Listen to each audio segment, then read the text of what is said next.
నువ్వు 4 రోజులు మోసాలు చేసి తప్పించుకోవచ్చు గాక, 4 రోజులు ఇట్లనే డైలాగులు కొట్టి తొడగొట్టి గతంలో తప్పించుకున్నట్టే తప్పించుకోవచ్చు గాక. ఆయన ముఖ్యమంత్రి గారికి సవాల్ చేసుడు పారిపోడు కొత్తేం కాదు. మీకు యాదికుండాలే 2018లో ఇదే సిపాయి డైలాగులు కొట్టిండు. కొడంగల్లో నేను ఓడిపోతే రాజకీయ సన్యాసం చేస్తా అన్నాడు. 2018లో ఓడిపోయిండు మా పట్నం నరేందర్ రెడ్డి గారి చేతిలో. ఓడిపోయిన తెల్లారో మర్నాడో సిగ్గు తప్పి మాట తప్పి మళ్ళీ పార్లమెంట్ ఎన్నికల్లో తగుదునమ్మని మళ్ళా నిలబడ్డాడు. అంతకుముందు కొట్టిండు డైలాగ్ 2015లో జిహెచ్ఎంసీలో కనుక టీఆర్ఎస్ సొంతంగా గెలిస్తే నేను రాజకీయ సన్యాసం తీసుకుంటా అన్నాడు. మళ్ళా అప్పుడు కూడా మాట తప్పిండు. ఇవాళ కూడా తొడగొట్టిండు, సవాల్ చేసిండు. రైతుల మీద యువత మీద ఎప్పుడు వస్తావో రా, కేసీఆర్ వస్తాడా కేటీఆర్ వస్తాడా రండి అన్నాడు. మరి నువ్వు రా రా రా అంటే నేను వచ్చిన, నువ్వేమో పత్తలు. రైతు బంధు మీద చర్చ అన్నావు, అదేవిధంగా రైతు శ్రేయస్సు మీద చర్చ అన్నావు, యువతకు ఇచ్చిన ఉద్యోగాల మీద చర్చ అన్నావు. అన్నిటికీ మేము సిద్ధంగానే ఉన్నాం.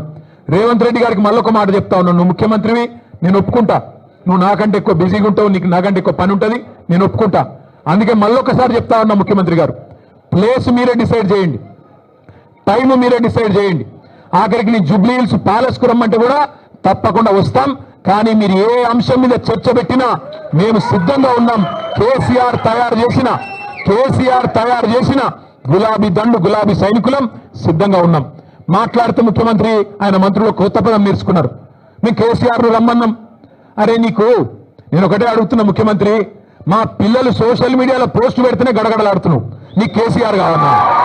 చిన్న పిల్లలు కాలేజీలో చదువుకునే పిల్లలు చిన్న పోస్టులు పెడితే దానికే గడగడలాడుకుంటే వాళ్ళని తీసుకుపోయి జైల్లో పెడుతున్నావు, నీకు కేసీఆర్ కావన్నా? నీ లెవెల్కు మేము చాలు, నీ లెవెల్కు మేము సమాధానం చెప్పే సత్తా కేసీఆర్ తయారు చేసిన ఇంతమంది సైనికులకు మాకు ఎవ్వరితోని, నువ్వు నన్నే కాదు, మా ఎమ్మెల్సీలు, మా ఎమ్మెల్యేలు, మా ఎంపీలు, మా మాజీ ఎమ్మెల్యేలు, మాజీ ఎంపీలు, సీనియర్లు, మా పార్టీలో ఏ నాయకుడైనా నీకు సరిపోతుంది నిజానికి. కానీ నువ్వు ముచ్చటపడుతున్నావు, పేరు తీసుకున్నావని నేను వచ్చినా, మళ్ళా నువ్వు ఎప్పుడు పిలిచినా వస్తా. లేదా నీకు చర్చ చేసే ధైర్యం లేదు, స్పీకర్ గారిని అడ్డం పెట్టుకొని మైక్ కట్ చేసుకుంటా అసెంబ్లీలే టైంపాస్ చేస్తా అంటే అది కూడా ప్రజలు చూస్తా ఉన్నారు. నీకు నిజంగానే నిజాయితీ ఉంటే, నిబద్ధత ఉంటే చర్చకు రా, లేకపోతే ముక్కు నేలకు గీసి కేసీఆర్కు క్షమాపణ చెప్పు.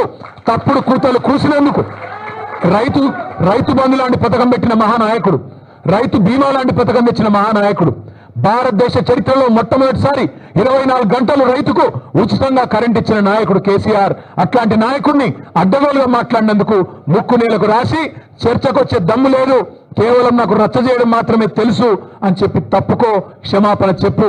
అంతేగాని ఇట్లాంటి పనికిమాలిన డైలాగులు, పనికిమాలిన సవాళ్లు మరొకసారి విసిరొద్దు. విసిరితే మాట మీద నిలబడు అని మళ్ళొకసారి విజ్ఞప్తి చేస్తూ, ఈరోజు పెద్ద ఎత్తున కదిలి వచ్చిన మా ఆడబిడ్డలు, మా అన్నదమ్ముళ్ళు పేరు పేరున అందరికీ నమస్కారం. మా తమ్ముడు ఎర్రోల శ్రీనివాస్ గారు గుర్తు చేస్తా ఉన్నారు.